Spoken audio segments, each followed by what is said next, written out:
뒤따르게 됩니다. 이 창조적이란 말이 참 지속적이란 말은까지는 우리가 이해되는데 창조적이란 말은 굉장히 우리에게 주목해서 봐야 됩니다. 창조적이기 위해서 남편과 아내의 의무도 뒤따르게 됩니다. 나가서 두 사람 사이에서만 아니라 사회적으로도 감당해야 될 의무가 있습니다. 그러나 기억하십시오. 의무는 부담이 아니라 나에게 주어진 축복을 아름답게 성숙시켜가는 원리입니다. 이제 내가 그리스도인이 되었고 또 교회 한 가족이 되셨다면 어떤 의무가 있을까요? 첫 번째 선교입니다. 자, 우리가 이건 알죠? 한번 갈로를 맺고 가면서 우리가 한번 해보겠습니다. 시작. 그러므로 너희는 가서 모든 족속으로 제자를 삼아 아버지와 아들과 성령의 이름으로 세례를 주고 내가 너희에게 분부한 모든 것을 가르쳐 지키게 하라. 그죠? 주님께서 이것은 승천하시기 바로 직전에 감람산에서 제자들에게 주신 말씀이죠. 사람의 이 마지막 말이라는 것은 이건 무서운 겁니다. 힘이 있습니다. 유언이라는 것이 힘이 있어요. 마지막 말. 예수님께서 이 땅을 떠나시면서 마지막 말로 남기신 말이 이 말씀입니다. 그래서 주님께서 사역을 마감하시는 시간에 우리에게 어떤 명령을 하셨습니까? 할 때에 선교의 목표와 대상, 내용, 선교의 준비와 약속에 대해서 주님은 말씀해 주셨죠. 어떻게 누구에게 복음을 전하라고 했어요? 모든 족속으로. 뭐 하라 그랬어요? 제자 삼으라 그랬어요. 제자. 그냥 하라는 게 아니고 제자를 삼으라 그랬어요. 그냥 모든 족속에 전파하라 이게 아니고 제자를 삼으라는 것은 뭐라고 얘기할 수 있어요? 여러분 저 따라해 보세요. 손을 이렇게 들어보세요. 자, 옆으로 이렇게 보세요. 위로 올려보세요. 뒤로 넘겨보세요. 앞으로 해보세요. 옆으로 해보세요. 밑으로 내려보세요. 이게 제자의 삶입니다. 예수님처럼 이렇게 사는 것. 단순히 그냥 이 자리에 앉아있는 것만 아니라 예수님처럼 그대로 하게 하는 것. 이게 제자의 삶입니다. 그러니까 여러분 혼자 해보세요. 저 순서대로 어떻게 했는지. 못하죠. 그러니까 연습시키는 거예요. 이렇게 혼자 할 수 있도록. 가르쳐 그 다음에 제자를 삼아서 그 다음에 어떻게 하라 그랬어요? 자, 어디까지 가라 그랬어요? 땅끝까지 가라 그랬어요. 땅끝까지. 근데 선교의 준비는 어떻게 하라 그랬어요? 세례를 주라 그랬죠? 그 다음에 가르쳐 지키게 하라. 지키게 하라. 내 증인이 되게 하라. 이게 참 중요합니다. 중요합니다. 주님께서 만민에게 복음을 증거하게 하고 그 다음에 땅끝까지 이르러서 내 증인이 되게 하라. 근데 이것을 준비하기 위해서 해야 될 중요한 것은 족속으로 제자를 삼아서 세례를 주고 가르쳐 지키게 하는 것, 그것이 중요하다. 그래서 목표를 보면 제자화시키고 세례를 주고 삶과 사역에 있어서 그들을 하여금 하나님 앞에 준비를 시키는 작업이 중요하다. 무엇으로? 내용은 복음으로, 대상은 모든 사람으로, 준비는 훈련시키고 가르쳤어. 그러니까 지금 여러분들이 무슨 훈련 받고 있어요? 제자화 훈련을 받고 있는 겁니다. 그래서 본격적으로 조금 시간이 지나면 제자 훈련을 할 겁니다. 지금은 이게 대중훈련이기 때문에 주님께서 많은 사람들을 가르치시게 됐지만 12명을 뽑아서 훈련시키셔서 했기 때문에 이제 조금 여러분들이 이제 나름대로 이렇게 훈련이 어느 정도 되면 집중 훈련을 저와 함께 이제 1년간 집중 훈련을 이제 하게 될 시기가 옵니다. 그때가 언제인지 아무도 알 수 없습니다. 그러나 이제 제자 훈련을 하면서 서서히 하나님 앞에서 훈련된 모습으로 그 삶을 같이, 저도 온전치 못하기 때문에 저도 계속 훈련하면서 같이 훈련받으면서 같이 하나님의 사람으로 세워져서 정말 세상을 바꾸고 사람을 치유하는 그런 사람으로 제자의 삶을 살 수 있도록 그런 훈련을 받고 우리가 함께 세워지는 역할을 우리가 하게 된다. 제자라는 것이 무엇인가? 요한복음 15장 8절 한번 읽어볼까요? 시작.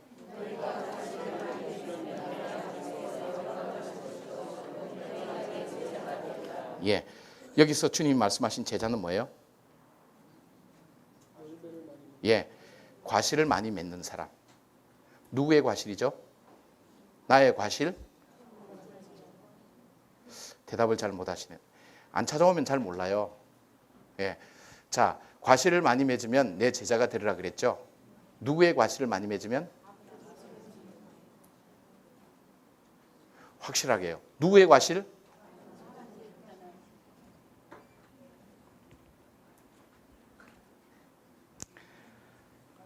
군대 가면요, 조교들이요, 막판에 객이냐? 이렇게 얘기합니다.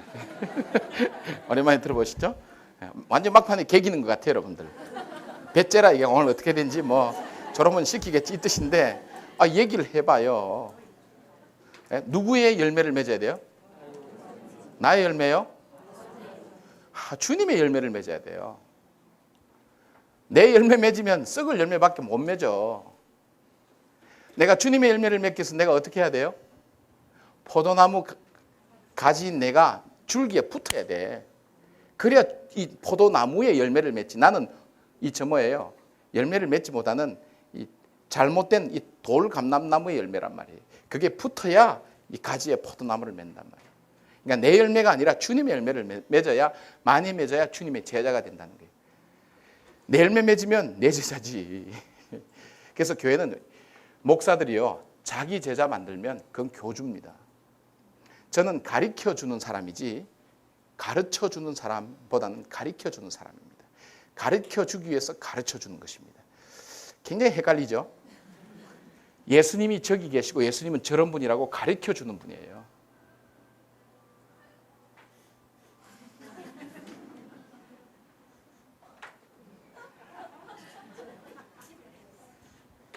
네. 자기를 가르쳐 문제가 있는 거예요. 네.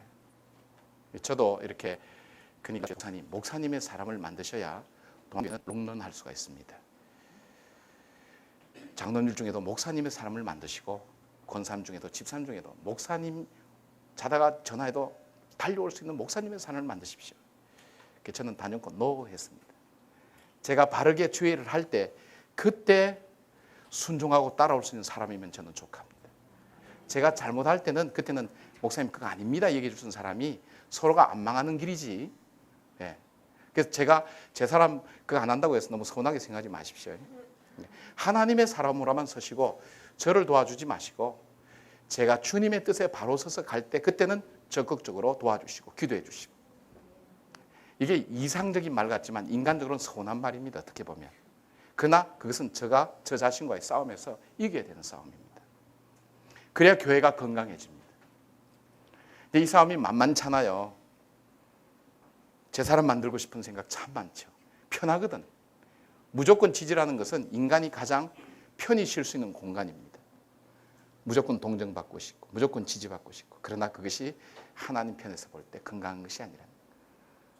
그래서 목사는 외로워야 된다는 생각을 해봅니다. 외롭지 않으면 목사가 외롭지 않겠다고 나서기 시작할 때부터 그때 타락하기 시작한다고 생각합니다. 참 그때 어려운 것 같아요. 근데 외로워지고 싶은 사람이 세상에 어디 있어요? 사람하고 가까우고 싶지.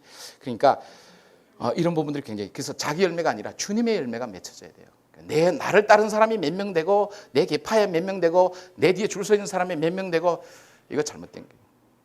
나를 통해서 주님께로 연결되는 사람이 얼만큼 되느냐 이것에 초점 맞추는 것이 중요합니다. 제가 조금 직설적으로 정확하게 얘기하는 이유는 돌려서 얘기하니까 잘 못 알아들으시는 것 같아요. 바로바로 얘기합니다. 예. 그래서 그렇게 해야 됩니다. 여러분이 그 기준을 가지시고 신앙생활을 하셔야 돼요. 예. 거기에서 제가 어긋날 때는 저에게 정확하게 얘기해 주세요. 예. 단칼에 치지는 말고 회개할 기회를 주세요. 살모사는 자기가 낳은 자식한테 독사에 물려 죽거든요. 예. 그런데 저에게도 기회를 주셔야 돼요. 왜? 사람이기 때문에. 목사님 회개하세요. 돌이키세요. 근데 자기가 또 직통계시 받고 왔다고 또 그렇게는 하지 마시고 두세 사람이 함께 모여서 같이 상의하고 기도하고 진지하게 해서 목사님 어떻게 생각하시냐고 그렇게 해서 같이 길러서 만들어서 이렇게 서로 나갈 수 있도록 그런 이 건강한 교회를 만들어 간다는 것 그거 굉장히 중요합니다. 예. 그 다음에 요한복음 15장 16절 우리가 한번 읽어볼까요? 시작.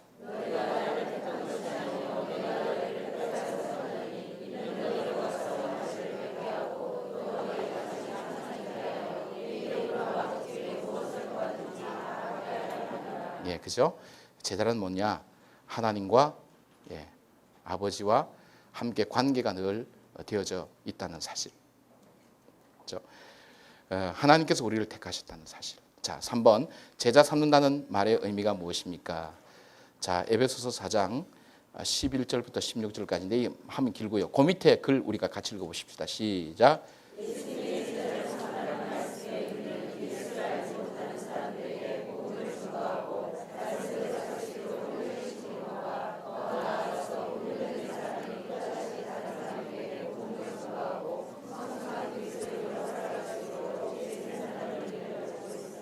예, 여기서 제자 삼다는 말의 의미는요. 이 본문은 여러분 뭐 찾으셨으니까 첫째는 우리가 볼 수 있는 것은 예수님을 알지 못하는 사람에게 예수의 이름을 전하는 것이 제자의 삶이다.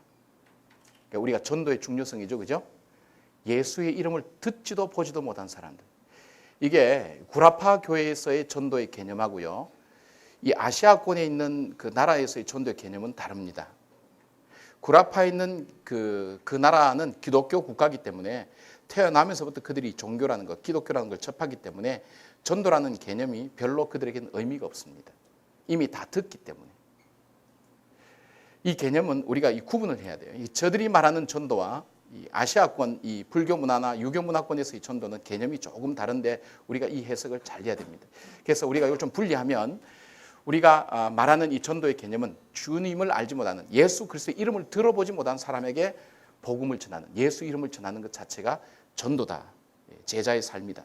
그 다음에 또 하나 우리가 개념을 또 볼 수 있다면, 우리가 사람들이 예수님의 말씀대로 살아갈 수 있도록 훈련시켜서 그 말씀대로 살아갈 수 있도록 하는 것이 전도다. 우리가 예수 이름을 들었지만은, 알지만은 그 말씀대로 살지 못한 사람에게 그 말씀대로 살아갈 수 있도록 훈련시켜주는 것이 전도의 폭넓은 개념 속에 들어간다. 여러분, 귀신도 예수님을 알았어요, 몰랐어요? 알았죠? 근데 그 귀신이 회개했어요? 회개했다는 소식 들어보셨어요? 못 들었죠? 그러니까 우리가 아는 지식이 중요한 건 아니에요. 예수님이 뭐 알고 성경 줄줄 알고 이것이 중요한 것이 아니라, 그것이 하나님의 말씀대로 그들이 지켜서 살 수 있도록 훈련시켜주는 것이 전도의 개념이다. 어떻게 말하면 우리 이미 예수를 믿은 사람들에게 예수님의 이름을 들었어요. 그러나 말씀대로 살지는 못하죠. 그 말씀이 어떤 의미를 담고 있는지 말씀을 하나하나 조목조목 가르치고 그 말씀대로 살 수 있도록 기도의 훈련도 시키고 말씀대로 훈련에 시키고, 지금 이 성경 공부는 여기서 터닝 포인트는 제공해 주지만 실제적인 것은 구역 속에 들어가고 소그룹 속에 들어가서 여러분들이 거기서 실제적인 영적인 훈련을 하셔야 돼요. 이 교구 목사님들하고 같이, 또 구역장님들하고 같이 여기서 훈련을 하셔야 돼요. 그래서 교구 목사님들도 공부 다 참석하시게 한 이유는 교구 목사님들이 이걸 아셔야 하지. 담임 목사님은 이렇게 말씀하시는데 교구 목사님 올라가지고 그건 모르겠는데요, 이렇게 되면 곤란한 거예요. 권위가 팍팍 떨어지는 거예요. 아셔야 돼요. 같이 아시고 더 아셔서 연구하셔서 이렇게 하셔야 됩니다. 그래서 소그룹 속에서 이 다이나믹한 어떤 인터랙션이 같이 일어나야 됩니다. 실제적으로 훈련시켜서 그 삶이 변할 수 있도록 도와주고 하나님 앞에서 그 말씀대로 살 수 있도록. 기도 5분 하면 끝나던 사람이 어떻게 해요? 10분 할 수 있고 20분 할 수 있고, 그 다음에 맹숭맹숭 하던 사람이 기도할 때마다 눈물이 그 눈가를 적시면서 마음의 중심에서 나오는 기도가 될 수 있도록 기도가 점점 깊어지고, 기도가 점점 길어지고, 기도가 점점 나 중심적에서 하나님 나라를 향해서 하나님 기뻐하시는 기도로 점점 나가는 그 변화가 점점 일어나는, 영적인 것을 체크하면서 살펴줄 줄 아는 사람, 이게 영적인 지도가 가능한 것이 바로 여기서 이루어집니다. 우리 교회 같이 큰 교회는 담임 목사가 다 할 수 없어요. 그래서 교구 목사님들한테 위임시켜 놓은 거예요. 그러니까 훈련을 이렇게 하고 목표를 정해주죠. 목표대로 하면서 구체적으로 하는 것은 교구 목사님들 중심으로 구역장님들이, 또 그것을 또 함께 감독하고 섬기는 권사님들이나 장로님들이나 안수집사님들이 일들을 맡아서 이 작업을 하는 것이, 그렇게 해서 직분자들을 세워놓으신 거예요. 결제서를 올려면 거기서 결제 서류만 하고, 이거 위해서 직분자 세운 거 아니라는 거예요. 실제적인 영적인 이 부분을 지도하기 위해서 일을 세워놨는데, 이걸 하지 않으면 정말 하나님 앞에서 직무유기라는 거예요. 여러분도 그렇게 생각하십니까? 여러분들이 장로님 되시고 안수집사님 되시고 권사님 되시면 사역을 하셔야 됩니다. 사역. 타이틀만 갖고 계시지 말고 사역을 하셔서 실제적으로 하나님 기뻐하시는 성도들을 돕고 그들을 섬기고 그들의 영적인 삶을 관리하고 섬겨주고 영적인 성장이 일어날 수 있도록 도와주는 제자의 삶을 살아야 된다는 것입니다. 이 기준을 한국 교회가 별로 가르쳐 주지를 못했어요. 그 다음에 또 이 제자의 삶이라는 것은 뭐냐면, 제자에서 굉장히 중요한 것은 그렇게 해서 내가 가르친 그 사람이 다시 제자를 만들어서 재생산할 수 있도록 하는 것이 제자의 삶입니다. 그것이 제자입니다. 쉽게 말하면 영적인 자녀를 낳을 수 있어야 되는 것입니다. 자기 대해서 끝나면 단산되면 안 돼요. 다시 재생산할 수 있어야 됩니다. 내가 가르친 그 형제와 자매가 그 사람이 자기 다음에 사람을 다시 양육하고 훈련해서 그 사람이 다음 사람을 낳을 수 있고 그 사람이 제자를 낳을 수 있어야 그것이 바른 훈련이 되었다는 겁니다. 여러분 그렇게 되어 있습니까? 진작에 돌아보셔야 돼요. 나 혼자 살기도 허덕거리고 살아가는데 그럴 시간이 어디 있습니까? 그건 제자의 삶이 아닙니다. 우리가 주님께서 그리스도의 장성한 분량까지 요청하는 삶이 바로 그런 삶이라는 것입니다. 자, 그다음 그러면 바울이 이런 선교에 헌신했던 동기가 무엇인가? 그것은 바로 우리의 동기이기도 합니다. 디모데전서 1장 15절 같이 읽어볼까요? 시작.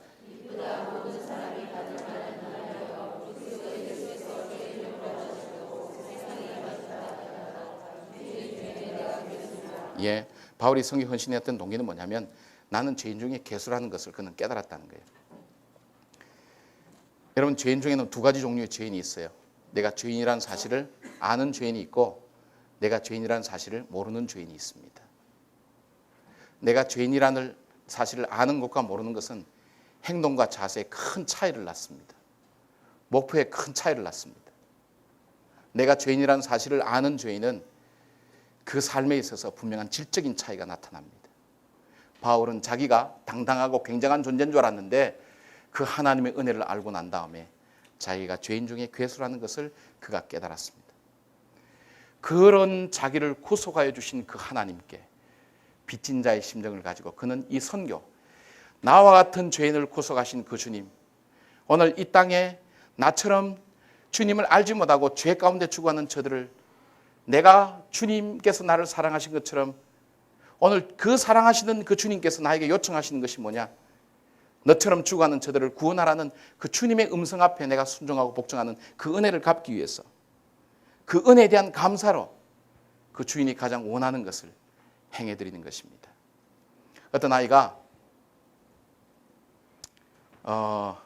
수영을 하다가 빠졌어요. 아무도 건지지 않는데 한 사람이 뛰어들었어요. 뛰어서 정말 파도 치고 어려운데 죽을 힘을 다해서 그 아이를 건져냈어요. 이 아이가 너무 고맙거든요.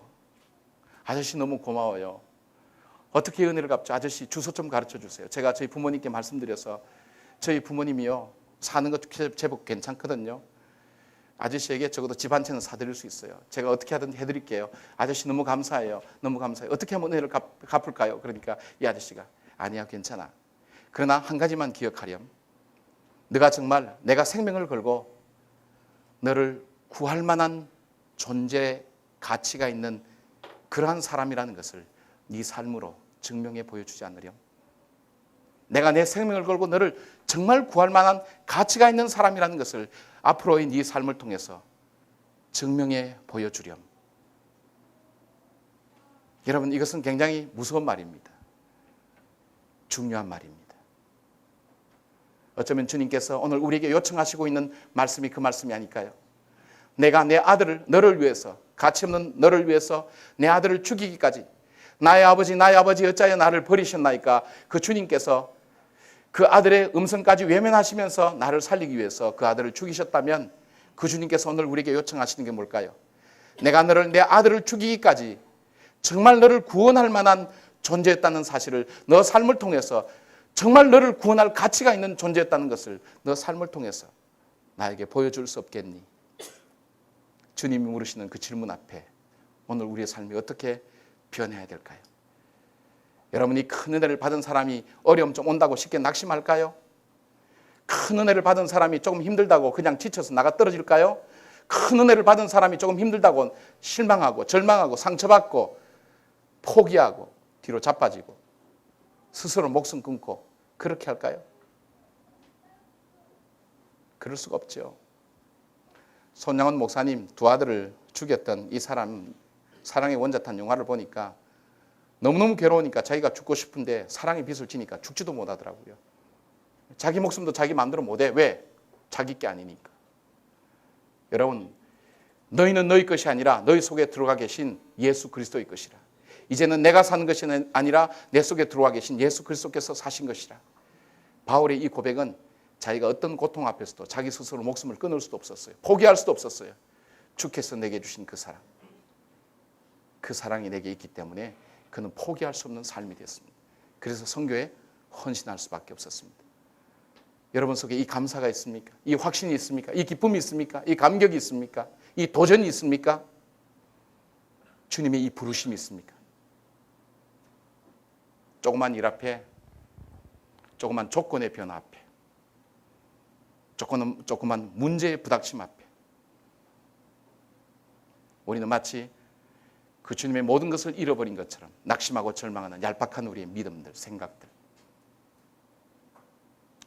그것이 오늘 우리의 모습이라면 우리는 정말 그 은혜에 대해서 진정 알고 있는 사람일까요? 아니면 짐작만 하고 있는 사람일까요? 자, 로마서 1장 14절 같이 한번 읽어보십시다. 시작.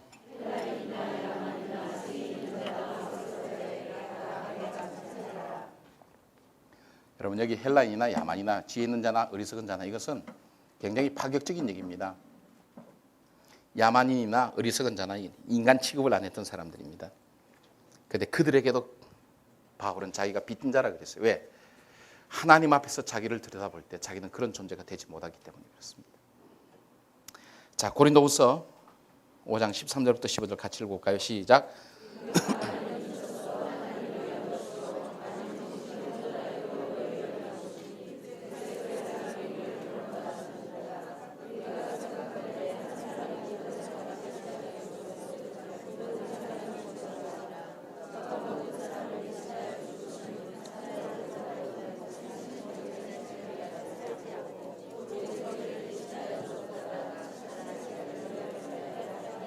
예, 바울은 하나님의 사랑을 늘 기억하고 살았습니다. 그래서 그는 이렇게 고백합니다. 그리스도의 사랑이 나를 강권하시는도다. 오늘 내가 움직이는 내 삶의 동기가 내가 잘 살고 내가 편하게 되기 위한 것도 아니요, 내가 생존의 문제가 아니라 오늘도 그리스도의 사랑 때문에 내가 움직이는도다. 그 사랑이 나를 강하게 권하여서 내가 이 일을 한다고. 오늘 여러분이 하고 싶지 않은 일도 이 땅에 많을 거예요. 그러나 그 사랑 때문에 여러분이 하고 있다면 여러분 복음을 위해서 한 걸음 한 걸음 나가고 있는 복음의 개척자입니다. 그 사랑 때문에 용서할 수 있다면, 그 사랑 때문에 물질을 하나님 앞에 드릴 수 있다면, 그 사랑 때문에 여러분이 구체적으로 헌신할 수 있다면, 그 사랑 때문에 하나님 앞에 믿음으로 나갈 수 있다면 여러분 믿음의 개척자입니다. 헌신자입니다. 오늘 권사님 한 분이 그러시더라고요. 자식은요, 아무리 몸이 부서져도 밤 12시 돼서 들어와도 밥 차려준대요. 근데 신랑은 10시만 되어 들어오면 어디 가서 밥도 못 얻어먹고 지금 오냐고. 자라고 그냥. 그런데 어떨 땐 미안하대요. 가장 그래도 가까이 지내고 사랑하는, 의지하는 대상이 남편인데 뭐 믿어서 그런 것도 있지만 자식 사랑만큼 못한대요. 자식은 기도하면 눈물이 쫙 나면서 그냥 뼈 속에서 기도가 쫙 나오는데 남편은 그냥 의무적으로 한대요. 몸 아프지 않고 돈 잘 벌어게 해주시고. 그랬더니 어떤 남편들이 그랬더니 제발 남편 기도 그렇게 하지 말라고, 우선순위로 좀 그렇게 해달라고. 여기 아내들 어떻게 생각하세요? 제 말 틀림없죠, 그죠? 예. 예. 그냥, 예. 아니요 해도 내가 알아요. 난 알아요. 예. 예. 저도 저보다는 제 딸내미 위해서 그렇게 기도하는 거 알아요. 예. 그러니까 애는요, 정확해요. 자기 사랑하는 사람에게 더 가까이 가요. 그래서 제가 지은아, 나 아빠 너 사랑해 그랬더니 그러잖아요. 내 양보할 테니까 엄마 좀 사랑해봐. 안다고 얘가. 참 이게 사람이라는 것이 중요한 거죠. 그 주님이 나를 사랑하시기 때문에, 그 사랑 때문에. 오늘도 내가 피곤하고 몸이 부서지지만 내가 낳은 그 자식, 그 자식이 배고프다 그럴 때 내가 죽어도 몸이 부서져도 그 아들을 위해서, 그 딸을 위해서 일어나서 밥을 하는, 밥을 차려주는 그 엄마의 그 사랑의 마음들, 그것이 하나님 마음이 아닐까요? 그죠? 그 바울의 마음입니다. 그 다음에 사도행전 16장 10절 보십시다. 시작.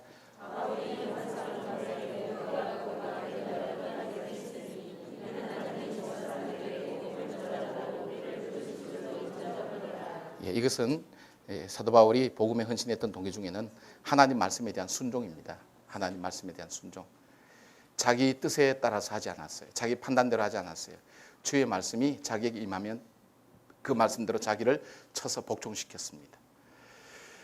여러분, 오늘 우리는 우리의 뜻이 있습니다. 우리가 하고 싶은 것 있고요. 우리가 하고 싶지 않은 것 있고요. 그러나 그것대로 내가 사는 것이 아니라 주의 뜻 앞에 나를 복종시켜서 내가 살아가는 내 삶이 있습니다. 바울은 자기는 하고 싶지 않았을 거예요. 그러나 주님의 뜻 앞에 자기를 순종해서 나가는 것. 그 다음에 빌립보서 1장 19절부터 21절 같이 읽어보십시다. 시작.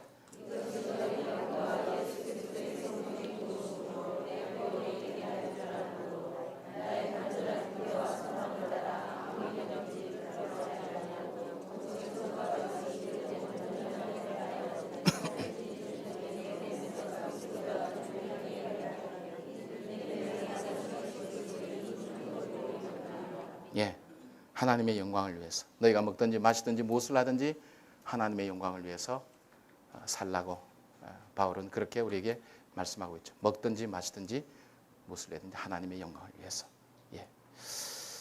자, 나에게서 전도에 대해서 주저되고 쉽게 나서지 못하는 이유가 무엇일까요? 자, 보시죠. 이것은 탕자의 비유에서 나오는 거죠. 전도가 잘 안 되는 이유. 왜 전도가 잘 안 될까? 자, 한번 보십시다. 맨 처음 누가복음 15장 30절 보면 이것은 이 아들, 큰 아들이고요. 그 다음에 오른편에 표가 하나 더 우리가 좀 나왔는데 아버지인데, 아버지의 말과 이 큰 아들의 말입니다. 자, 보십시다. 자, 큰 아들이 뭐라고 얘기했는지 한번 보십시다. 15장 30절 시작. 아버지의 살림을 창기와 함께 먹어버린. 여기 보면 이 큰아들이 자기 동생을 보는 관점이 어디에 있습니까?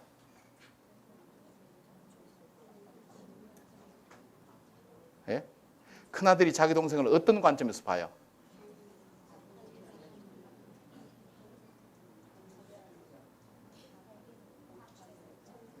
목사님, 쟤는 엄마인데 어떻게 아버지 관점에서 보라 그럽니까? 이렇게 얘기하면 할 말 없어요. 근데 아버지라 그러고 한번 보세요. 이 큰아들의 관점이 이 자기 동생을 지금 어떤 관점에서 보고 있어요? 이 사람이 무슨 말을 할 때는요, 그 말 속에 그 사건을 보는 관점이 있어요. 그걸 파악할 수가 있거든. 이 사람이 이런 말 할 때는 그 이면 속에 그 사람이 생각하는 어떤 의도가 있단 말이에요. 그 의도가 우리가 관점이라 본단 말이에요. 이 큰아들이 이렇게 말하는 이 의도 속에는 뭐가 있어요? 그 말 속에 그렇게 말하는 의도가 뭐가 이 말 속에 숨어 있는 것 같아요? 원망, 또요. 뭐를 바라보고 있어요? 동생에 있어서 뭐를 바라보고 있어요? 살림 말아먹은 거, 그죠? 쉽게 말하면 동생이 저지른 죄를 좀 보세요. 이놈이 집안에 들어와서 다시 들어올 놈인지, 또 들어와서도 얼만큼 또 개판칠 놈인지, 아버지 이미 저지른 그 죄를 좀 보세요. 저지른 죄를 좀 보세요. 그런데 이 아버지 한번 보세요. 15장 32절 시작.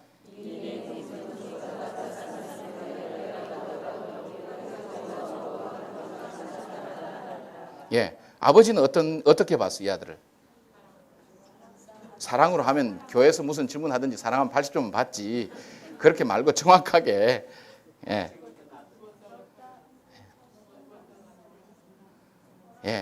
이 동생은 다시 얻었던 아들이 아니냐. 구원이 필요한 아들이 아니냐. 나갔다가 다시 돌아왔다는 것은 구원이 필요한 아들이 아니냐. 너는 죄만 보지만 내가 볼 때는 이 아들은 구원이 필요한 아들이다. 필요를 보는 거예요. 이것이 잘 나타나 있는 것이 뭐냐면 우리 예수님의 관점이 잘 나타나는 것이 바로 이 포도원 품꾼의 비유가 있습니다. 자, 제일 처음에 아침 9시, 그 다음에 몇 시죠? 12시입니까? 그 다음에 오후 3시, 오후 5시죠? 그렇게 되어 있습니까? 예. 이 사람들이 왔을 때 각각 얼마씩 줬죠? 한 데나리온씩 줬죠? 자, 이 5시에, 오후 5시에 온 사람에게 한 데나리온 줬을 때 이 사람들이 기대를 많이 했어요. 여기 한 데나리온, 난 한 3개는 받겠다 했는데 여기도 한 데나리온 줄 때 불평했죠. 근데 이 주인 대신, 이 주인이 이 사람에게 한 데나리온을 준 이유가 무엇이 있죠? 왜 줬을까요? 한 데나리온? 5시에 왔는데.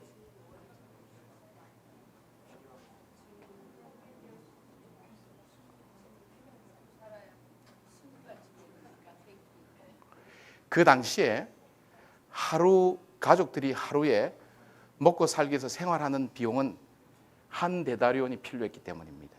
그러니까 아침 9시부터 와서 일한 사람이나 오후 5시에 와서 일한 사람이나 그 가장이 한 가족을 먹여 살리기 위해서는 한 데나리온이 필요했기 때문입니다. 필요에 의해서. 그럼 하나님은 우리의 행위를 따라 주시는 것이 아니라 우리의 필요를 따라 주신다는 거예요. 은혜. 그래서 이 비유에서 강조하고 있는 초점은 은혜입니다. 은혜. 이 은혜입니다. 이 은혜. 그레이스리. 이 은혜입니다. 하나님께서 우리가 죄가 있음에도 불구하고 누구에든지 구원을 주시죠. 왜 구원을 주시냐면 구원이 우리에게 다 필요하기 때문에 그렇습니다. 바로 이 뇌물 무수히 받을 거예요. 이틀 당겨줄게요. 그 장사 괜찮을 것 같아. 예. 저보다는 교구 목사님들이 아마 수입이 괜찮을 것 같아요. 자, 그 다음 보십시다. 그 아들 누가복음 15장 1절 2절 시작.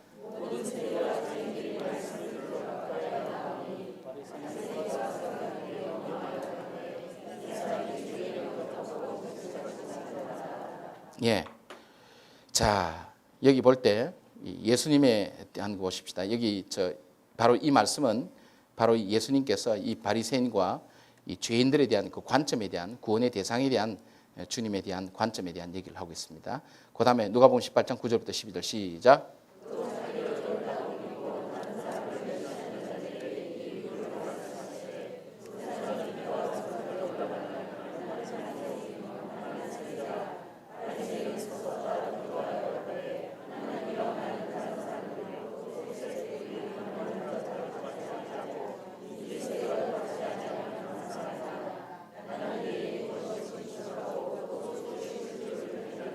예, 예수님께서 그 당시에 바리새인과 서기관들은 저 죄인들하고는 상종도 하지 않는다고 생각했어요.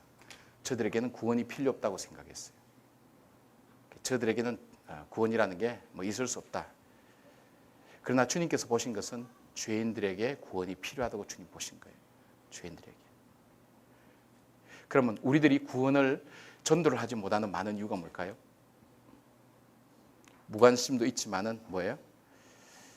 저런 인간에게도 주님이 저 인간이 구원받으면 내 손에 장을 지지지.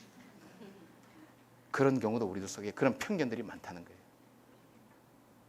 그리고 뭐예요?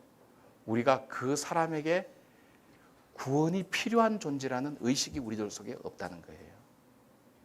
내가 가까이 만나는 그 사람, 나와 가까이 접하는 그 사람, 저 사람이 지금 정말 구원이 필요한 존재라는 의식이 내 속에 없는 거예요. 그 사람의 행위만 보는 거예요. 그리고 뭐예요? 나와의 관계성 속에서 저 사람이 들어왔을 때, 저 아들이 들어왔을 때에 이미 지 분깃을 가지고 갔는데 또다시 재산을 가지고 가지 않겠는가는 자기와의 이해관계에 얽혀있는 그 관점에서만 이 일들을 바라본다는 거예요. 저 사람을 전도함으로 내게 어떤 이익이 있을까? 전도하면서 어떤 불이익이 있을까? 전도할 때 내가 얼만큼 손해볼까? 얼만큼 에너지가 소비될까? 그런 관점에서만 바라보지 저 사람이 얼만큼 이 구원이 필요한지 아닌지 거기에 대한 순수한 그런 관점은 우리 속에 없다는 거예요. 맞는 것 같죠? 그러니까 그 사람이 구원이 얼만큼 필요한지 그걸 보지 않고 우리의 관점에서 우리 입장에서 본다는 거예요. 그렇기 때문에 우리에게 바로 이런 전도에 대한 열정이 우리들 속에 없다는 거예요. 물론 앞에 바울이 고백했던 이런 부분들, 선교 헌신했던 동기도 우리들 속에 근본적으로 없다는 것은 뭐예요? 근본적인 구원에 대한 감사와 감격이 우리들 속에 없다는 것도 동일한 이유가 된다는 겁니다. 그래서 새 생명이 중요한 이유가 바로 그겁니다. 새 생명. 나에게 구원의 확신이 있어야 이 모든 동력의 에너지가 돌아가는 거예요. 이게 없으면 이 모든 부분이 안 이루어져요. 왜? 아까운데 왜? 그죠? 네, 그 다음 형제 사랑. 전도 훈련 이건 여러분 보시고요. 자, 주님께서 우리에게 주신 두 번째 사명은, 두 번째 우리의 의무는 형제 사랑에 대한 의무입니다. 자, 보십시다. 다음 컬럼을 읽으십시오. 좀 읽어보십시다. 시작.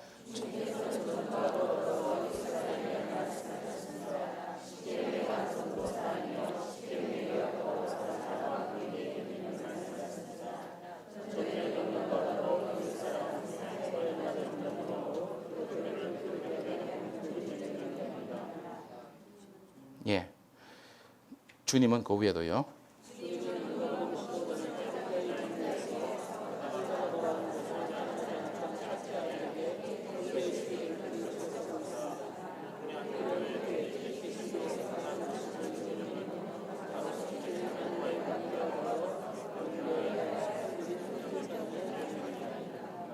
예. 자, 보십시다. 탕자에 비유해서 우리가 또 하나 볼 수 있는 것은 결국 우리가 전도라는 것도 결국은 무엇과 연결될 수 있는가 하면 사랑입니다. 사랑과 연결될 수 있습니다. 자, 탕자가 집을 나갔을 때 아버지는 어디 나가 있었어요? 아버지와 큰아들.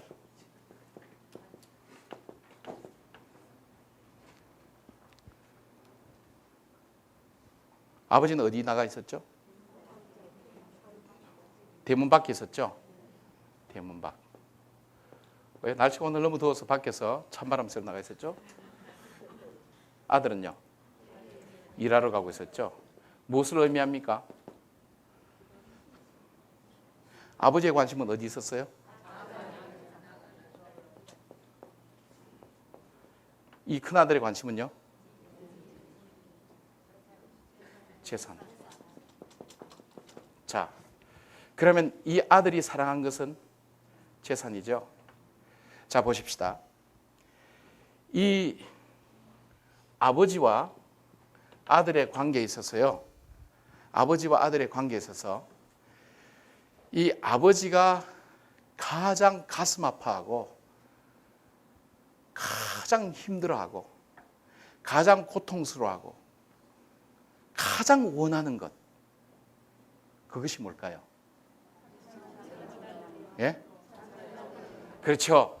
집 나간 탕자를 어떻게 하라는 것? 돌아오게 하는 건데, 돌아오게 하는 것보다 성경에 보면 우리가 뭘 볼 수 있는가 하면 표현이 사랑이래요. 사랑. 우애라고 표현했어요. 예, 우애. 이 우애가 아가페적인 사랑이라고 이렇게 표현됐죠. 아버지가 이 큰아들이 돌아와서 잔치에서 불평할 때 이 아버지가 아들에게 표현했던 말이 그거예요. 네 아들이 돌아왔으니까, 이 동생이 돌아왔으니까 동생 좀 사랑하라는 거예요. 이 말은 뭐냐면 네가 네 동생을 사랑 안 했다는 거예요. 이 큰아들은요, 큰아들은 동생만 사랑하는 게 아니라 아버지도 사랑을 안 했어요. 왜 그런지 아세요? 아버지가 가장 가슴 아파하고, 아버지가 가장 원하고, 아버지가 잠도 이루지 못하고, 아버지가 가장 고통스러워하고 가장 관심 있는 부분과는 상관없이 자기는 오직 뭐에 있었어요? 일과 재산에만 관심이 있었단 말이에요. 그렇다면 오늘 우리 하나님께서 가장 관심이 있어하고 가장 가슴 아파하고 가장 우리에게 원하시는 이 큰아들에게 가장 해주기를 원하시는 것이 뭘까요?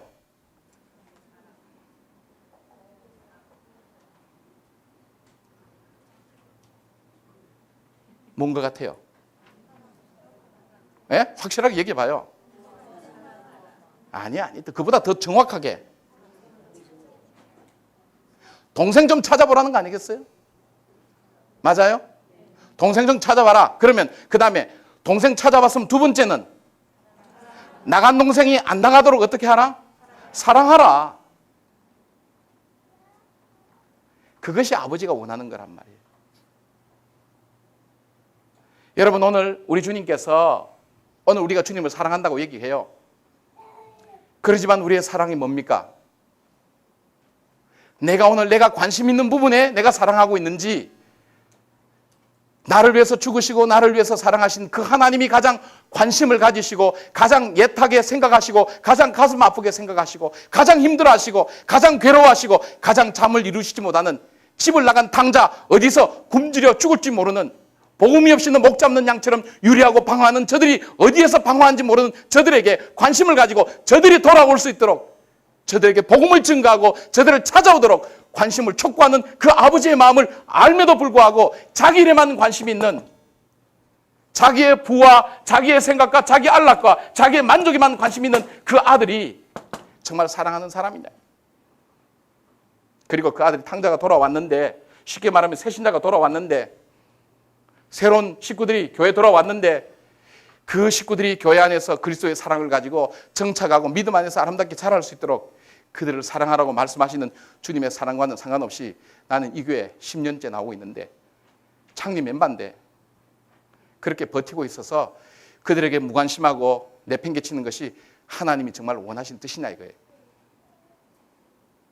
예? 오래된 교인들 한번 생각해 보시라고요. 제 얘기가 아니에요. 하나님 말씀이에요. 하나님 말씀 앞에 양심적으로 대답해 보라고요. 이 말씀을 알고 있는데 제가 가만히 있어요? 제가 입 다물고 있는 것이 하나님 뜻인 것 같아요? 우리와 하나님과 관계는 아니란 말이에요. 하나님 사랑한다고 하지만 우리는 하나님 사랑한 거 아니에요. 사랑하지 않는데 어떻게 기도해요? 그 기도가 어떻게 응답받아요? 사랑이 없는 기도가 어떻게 응답받냐 이거예요. 내일에 바쁜데 내일에 바빠. 내일에 신앙생활에도 내가 관심 있는 부분에만 바쁜 거야. 아버지 마음과는 상관없는 거야. 아버지 마음과는 상관없는 거야. 여러분, 한 번이라도 내 아버지의 마음에 관심을 갖고 그 마음에 초점 맞추기 위해서 예수가 몸부림치면서 하나님 마음이 어디 있습니까 주님? 아버지 마음이 왜 아파요 아버지? 그 마음, 하나님 마음을 가슴에 품고 기도한 적이 있나요?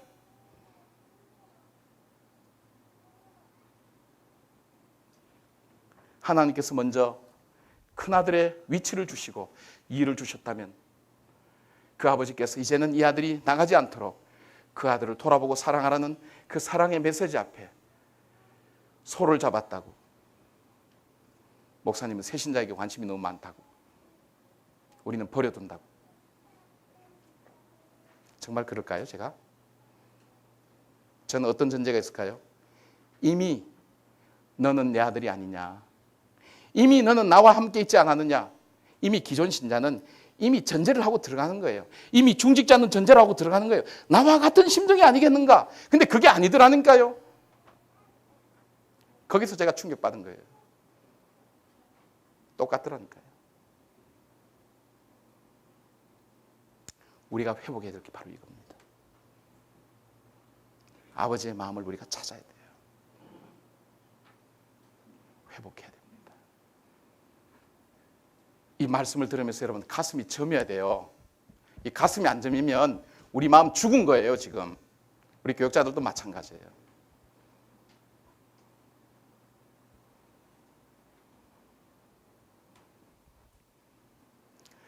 주님께서 말씀하신 그 이웃의 개념이 뭡니까? 강도 만난 사람입니다. 우리 이 말씀 텍스트대로 표현대로 우리가 한다면 텍스트대로 이 기준은 뭐예요? 강도 만난 사람이에요. 그 사람이 나를 멸시하고 나를 사람 취급하지 않았다 할지라도 어려움 당하는 그 사람에게 찾아갑니다. 구체적으로 그 사람을 응시합니다. 찾아갑니다. 그 상처에 내가 가지고 있는 구체적인 포도주를 붓습니다. 그 사람은 없습니다. 자기가 타고 갈 나귀에 그 사람을 얹습니다. 그 사람을 싣고 주막으로 갑니다. 자기 돈을 더 줍니다. 부탁합니다. 그것이 구체적인 사랑입니다. 돌아오지 않을 것, 전혀 나와 상관이 없는 것. 그것이 사랑의 기준이에요. 대상의 기준이에요. 내 가족만 돌아보고 내 이웃만 돌아보는 것, 이것은 기준이 아니라 그랬어요. 이제는 사랑은커녕 도리도 안 하고 있어요. 도리도. 예, 도리도 안 하고 있어요. 도리. 그리스도인이 도리도 안 하고 있다. 그죠, 여러분? 우리가 이거 회복하셔야 돼요. 우리 교회가 이거 회복하셔야 전통교회라고 하는 커다란 이 장점을 우리가 새로운 생명력으로 우리가 다시 살릴 수가 있습니다. 그리스도 안에서 하나가 될 수가 있습니다.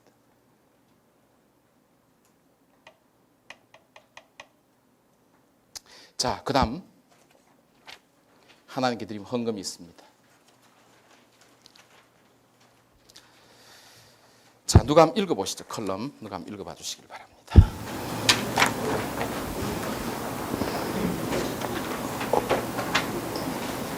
여기에 그리스도인들은 주님에 대해서 이야기하는 것을 뻔합니다. 그러나 주님은 대의 비유 37개의 비유 중에서 17개의 재물에 관하여 말씀하시며 돈을 지혜롭게 사용해야 한다고 교훈하셨습니다. 신앙생활에 있어서 헌금은 매우 중요한 것입니다. 그러나 재물을 드리는 것보다 더 중요한 것은 우리 자신을 드리는 것입니다. 재물은 우리 자신을 제물로 드리지 않으면 드려질 수가 없는 것이기 때문입니다. 필리핀에 달라라는 작가가 필리핀의 제독의 전기를 기록하면서 유난히 그의 돈 쓰임새에 대해 관심을 갖고 연구했습니다. 이것을 지켜보던 한 친구가 그 이유를 물었을 때 필립은 돈을 어떻게 쓰는가를 보면 그의 무엇을 알 수 있기 때문에 가치관을 대답했다고 합니다. 진정 돈이 속이며 우리들이 관심을 우선순위 혹은 가치관을 방해한다고 할 수 있습니다. 말라기 선지자는 자신이 살고 있는 시대에 하나님의 백성들이 타락하고 있는 증거로서의 11조와 헌물, 헌금, 중단한 현실을 지적하고 있습니다. 성경에서 회개의 증거는 재물 드림으로 나타났고 그것은 곧 하나님과의 다른 관계를 의미하며 거룩한 삶의 증거이기도 합니다. 이 우리가 하나님께 드려지는 또 하나의 의무는 하나님께 헌신입니다. 헌신과 희생인데 헌신과 희생을 가장 잘 바라볼 수 있는 측정될 수 있는 그 도구가 뭐냐면 주일날 정기 예배에 참석하는 것과 물질의 변화입니다. 헌금입니다. 그래서 헌금을 여러분 헌금하신 걸 저도 본의 아니게 늘 이렇게 살펴봅니다. 어떤 영적인 변화가 있는지, 사업에 어려움이 있는지, 신앙적인 변화가 있는지, 생업에 어떤 변화가 있는지 쭉 보면서 가끔 어떤 변화가 있을 때는 한 번씩 연락드리기도 하고 또 기도하기도 하고 그렇게 합니다. 근데 왜 이것이 중요한가 하면 성경에 보면 사람들의 신앙이 떨어지기 시작했을 때는 하나님께 드려질 11조와 예물이 제일 먼저 스탑됐어요. 신앙이 회복되기 시작했을 때 다시 회복되기 시작한 것이 제사와 절기와 더불어서 예물이 다시 회복되기 시작했습니다.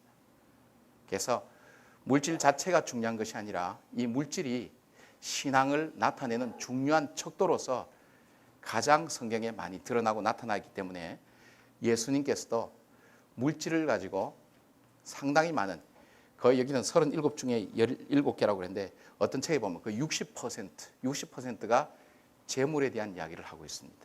주님의 비유 중에. 그렇게 해서 그 다음에 신앙의 회심의 변화는 성경에 보면 주로 물질의 변화, 물질의 사용, 또 물질 사용의 변화와 물질 사용의 방법의 변화가 그 신앙의 근본적인 변화를 나타내는 굉장히 중요한 척도로서 성경에서 이야기하고 있다는 것입니다. 그렇죠? 그래서 니고데모라는 사람이 예수님을 찾아왔지만은 그러나 예수님의 말씀을 듣고 그가 재물을 하나님께 먼저 드리고 가난한 사람에게 나눠주라는 얘기를 듣고 재물을 포기하지 못하고 그가 근심하면서 돌아갔다 그랬어요. 이것이 옳은 줄은 알지만 그러나 이 재물을 포기할 정도의 가치가 정말 있느냐 하는 문제에 있어서는 그가 포기하지 못하고 돌아갔다는 것입니다. 진정한 회심이 이루어지지 않다는 거죠. 그래서 우리가 신앙생활을 할 때도 열심히 하는 것 같은데 헌금하는 거 보면 참 이상해요. 제가 우리 교회 와서 작년에 처음으로 제가 좀 했는데 추수감사 헌금을 이렇게 하는 거 보면 추수감사는 1년에 있어서 가장 큰 감사의 예물입니다. 그래서 보통 어떤 분들은 1년에 1년 수입의 11조를 하나님께 드리는 것이 교회마다 또 신앙적인 어떤 전통처럼 되어져 왔는데 장로님들 헌금을 한번 봐도 안수집사님 권사님들 헌금을 봐도 몇천 원, 몇만 원. 기가 막히더라고요. 우리 그러니까 교인들도 말할 것도 없죠. 그래서 작년에 처음으로 당회하면서 헌금에 대한 얘기를 했어요. 그 추수감사 헌금에 대한 얘기를 했어요. 추수감사 헌금은 우리가 1년을 돌아보면서 하나님 앞에 가장 감사한 마음을 다해서 정성을 다하는 헌금인데 어디서부터 유래인지 모르겠지만은 추수감사 헌금에 대해서 이렇게 소홀하게 하는 건 처음 봤다고 그랬어요. 다른 절기 때 그렇다고 헌금을 많이 하느냐? 그것도 아니란 말이에요. 참 이거 문제가 있다. 저는 헌금에 대한 설교를 제가 잘 안 하잖아요. 여러분 알잖아요. 그러나 헌금을 하고 안 하고의 그 중심 속에 뭐가 있냐면 신앙의 본질적이고 핵심적인 진정한 헌신과 희생에 대한 부분이 그 속에 담겨져 있다고 저는 그렇게 보거든요. 그게 안 돼 있다. 헌신이 안 돼 있다.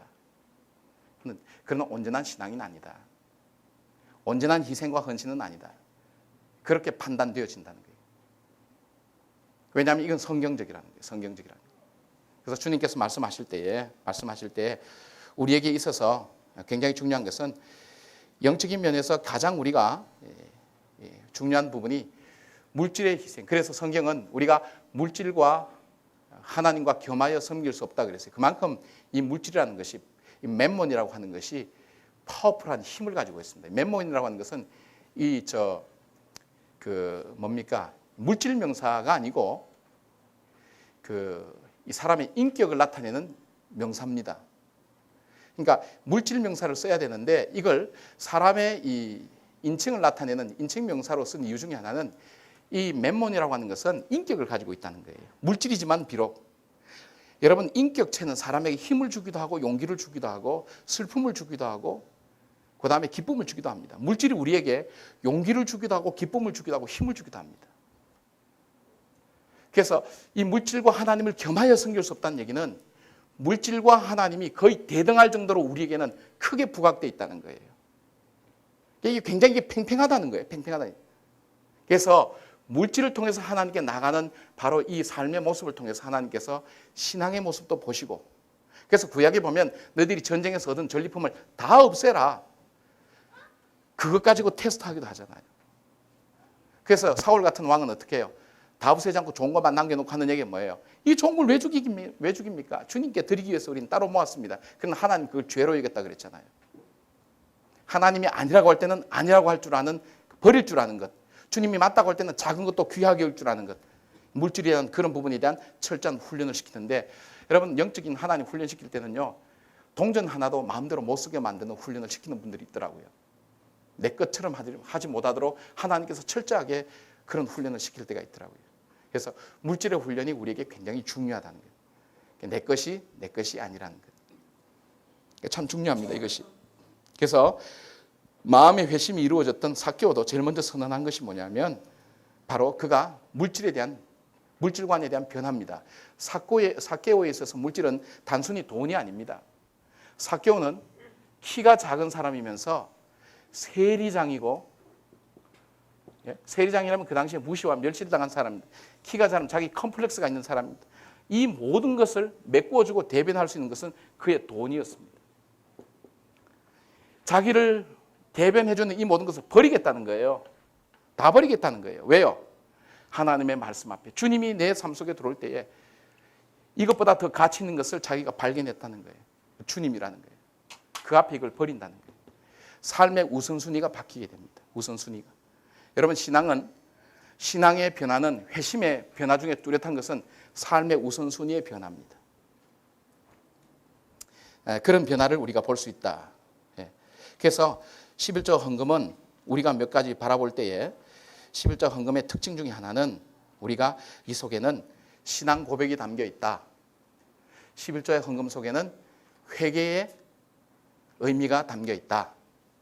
11조와 헌금 속에는 우리 속에 감사의 의미가 담겨 있다. 11조와 헌금 속에 그 속에는 우리가 주님을 사랑하는 마음이 담겨 있다. 11조와 예물 속에는 주님이 하시는 그 사역에 대한 참여와 동의의 마음이 함께 담겨 있다. 그리고 11조와 헌금의 그 속에는 주님을 향한 간절한 마음의 소원도 여기에 담겨 있다. 그렇게 볼 수가 있습니다. 성자 즉 마음이 담겨 있는 예물이다. 그렇게 볼 수가 있습니다. 저는 개인적으로 볼 때에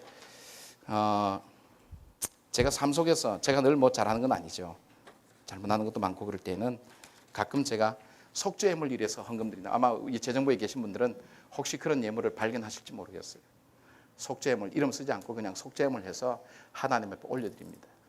하나님, 제가 알고 짓고 모르게 지은 죄를 주님 용서해 주십시오. 속죄 예물 해서 하나님께 올려드릴 때가 있습니다. 예물 속에 하나님 뜻대로 혹시 살지 못했던 일들, 제가 혹시 저도 모르게 분노했던, 미워했던 일들, 제가 하나님 앞에 범죄했던 일들 기억하면서 하나님 앞에 예배를 인도하는 자로서 또 교회를 영적으로 리드하는 자로서 내가 하나님 앞에 바로 서지 못했던 부분들이 없을까 늘 돌아보면서 그런 예물들을 종종 드릴 때가 있습니다. 그런 부분들을 우리가 보는데 우리가 시간이 없기 때문에 우리가 종합적으로 얘기한다면 헌금의 가장 기본이 뭐냐? 11조입니다. 가장 기본이 11조입니다. 그러니까 우리가 우리의 모든 수입의 10개 중에 하나가 헌금의 가장 기본적인 겁니다. 근데 구약에 보면 이 11조의 의미에서 10개 중에 하나가 원칙적인 것이 아니라 용도에 보면 한 10에 한 3% 정도 됩니다. 11조가 23%. 그래서 레위인 그러니까 제사장의 생활, 그다음에 교회 일들, 가난한 사람 구제 다양한 용도로 쓰여졌는데 그래서 어쨌든 이 용도에 대한 부분도 있지만은 열의 하나를 구별해서 이것은 하나님의 것으로 구별해서 올려드립니다. 그러면 열의 아홉은 뭐냐? 열의 아홉은 그럼 내 것이냐? 그것이 아니라 이거 전체가 하나님의 것이지만은 내가 생활 속에서 삶 속에서 열의 하나를 구별해서 하나님 것을 올려드림으로 인해서 내 삶 전체가 내 수입의 전체가 하나님의 것이라는 것을 삶 속에서 신앙 고백으로 올려드리는 것이 11조입니다. 그 다음에 내가 성수주의를 한다 그러죠. 예배를 드립니다. 시간을 드립니다. 그죠? 하나님께 올려드리는 이 시간은 내게 지금 드려지는, 지금 주어지는 이 시간, 이 생명의 시간, 이 모든 시간이 하나님 내게 주어지는 주님께서 내게 주신 생명의 시간이 주님께로부터 온 것을 내가 고백하는 시간이 바로 이 예배 시간입니다. 모든 시간이 하나님 것이지만 내가 주일날 하나님께 예배 드리는 시간을 정기적으로 드림으로 인해서 이 모든 시간이 하나님의 것임을 내가 삶 속에서 고백하는 시간이 이 예배 시간이라는 것입니다. 그래서 11조와 예배를 충실하게 드린다는 것은 내가 생활 속에서 하나님께서 나의 구세주 되십니다. 나의 모든 것 되신다는 기본적인 신앙의 출발이 바로 이 헌금에서 여기서부터 시작된다는 겁니다. 그러면 여기서 11조에서 10분의 1을 떼서 여기서 감사헌금 넣고 여기서 주일헌금 넣고 아이들 헌금 주고 하는데 이것은 잘못된 것입니다. 이건 하나님의 것이기 때문에 여기서 손대서는 안 됩니다. 이것은 뭐냐면 헌금을 드리는 것이 아니라 또 여기서 어떤 사람은 여기서 떼가지고 저 고향구에 보내고 옆에 개척교회 보내고 이것도 잘못된 것입니다. 이것은 돈을 보내는 것이 아니라 하나님께 온전히 올려드릴 내가 말씀을 받고 내가 출석하는 교회 드림으로 인해서 하나님께 온 것임을 온전히 인정하는 하나님께 주권을 드리는 행위입니다. 주권. 하나님의 주권을 인정하는 행위입니다. 그렇기 때문에 이것은 나에게 권리가 없습니다. 그래서 내가 만약에 여기서 해서 고향교회에 보낸다는 것은 내가 하나님께서 이 교회에 대한 섭리와 뜻이 있는데 내가 이 돈을 이쪽으로 보냄으로 인해서 이 돈 가지고 이 교회가 조금 달라지고 새로워진다는 하나님의 주권에 대한 하나님의 섭리에 대한 자기의 의가 이 속에 들어가게 되는 것입니다. 그건 온전한 11조가 되지 않습니다. 자기가 할 수 있다면 나머지 10분의 9에서 여기서 이렇게 보낼 수가 있습니다. 여기서 감사의 예물을 드릴 수 있습니다. 여기서 이 헌금을 보낼 수가 있습니다. 그래서 11조라는 것 자체는 하나님께 이 모든 물질이 하나님 것이라는 온전한 주권을 올려드리는 삶의 행위의 표시지 물질의 문제가 아니다. 이것이 생활 속에서 하나님께 올려드리는 것이다. 예배도 마찬가지입니다. 이제 주 5일 된다고 이제 마음대로 우리가 생각할 수 있지만 그것은 아니다. 그래서 우리가 하나님 앞에 이 물질을 통해서 주시는 하나님의 축복 중에 우리가 생각되어질 수 있는 것은 하나님께서 이 축복하실 때에 주시는 것은 우리에게 기본적인 필요를 하나님께서 풍성히 채워주신다는 것. 풍성한 대로 너희 모든 것을 채워주신다는 것. 우리 소유를 보호해 주시죠. 우리가 아무리 노력하고 벌어도 주께서 우리 소유를 흩어버리시면 우리에게 의미가 없습니다. 황충이 와서 먹으면 소용이 없죠. 하나님께서 우리 소유를 보호해 주신다는 것. 그리고 이웃에게 축복이 되는 삶을 살도록 우리를 인도해 주신다는 것. 그래서 우리로 하여금 이웃을 섬길 수 있도록 하나님 앞에서 바로 살 수 있도록 우리를 도와주시고 인도해 주신다는 것. 예, 그런 부분들을 우리가 함께 배워나가는 작업이 굉장히 중요하다. 그렇게 되어집니다. 5주 동안 긴 시간 여러분들 수고 많이 하셨는데요. 그래서 마지막 61페이지 정리 부분, 이 부분만 우리가 함께 소리내어서 함께 읽어보겠습니다. 시작.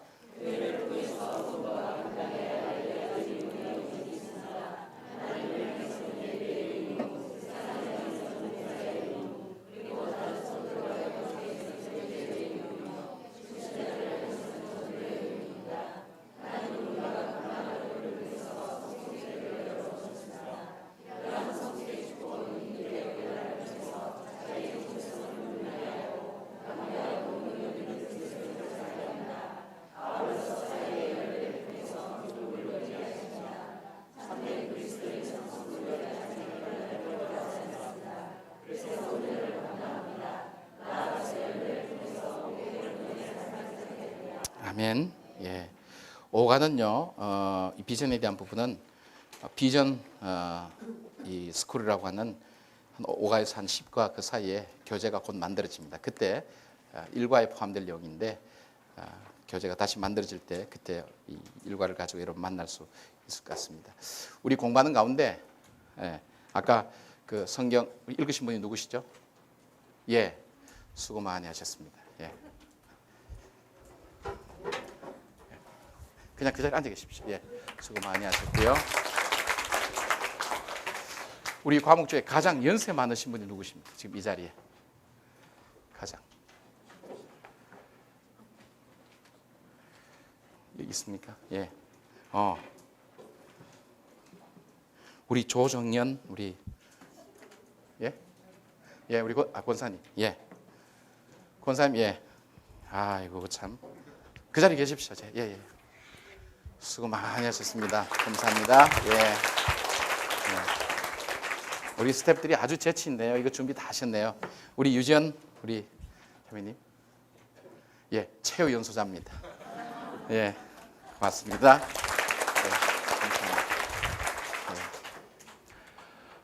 감사합니다. 가장 몸무게 많이 나가는 분 누구십니까? 저희 회원들을 축복하고 싶습니다. 저희 베들레헴 회원, 예. 누가 있습니까? 누구요? 예. 멀리서 오십니다. 가장 멀리서 오시죠? 예. 저 과천 넘어 거기서 오십니다. 예. 고맙습니다. 잠깐 기도하겠습니다. 주님 감사합니다. 풍성한 교회 생활이 될 수 있도록 우리가 알지 못했던 것 깨닫게 하시고 정말 베드로의 설교를 듣던 사람들처럼 마음을 찢고 옷을 찢게 하여 주시고 늘 우리가 해왔던 것처럼 스데반의 설교를 들을 때 우리가 괴로워서 말씀을 듣는 자를 돌로 치는 일들이 없도록 우리 자신들을 다시 한번 돌아보게 하여 주시옵소서. 이를 통해서 하나님 바로 이 자를 통해서 우리 인생의 큰 전환점의 역사가 일어나게 하여 주시옵고 주님 앞에 저들이 참 알곡으로 바로 설 수 있도록 도와주시옵소서. 하나님 지난 5일 동안 참석한 주님의 종들을 위로하시옵고 돕는 스태프들 하나님께서 축복하셔서 정말 이 말씀대로 살 때에 말씀이 약속하신 복의 근원으로 살아가는 하나님의 사람으로 함께하여 주시옵소서. 살아계신 예수님 이름으로 기도드리옵나이다. 아멘.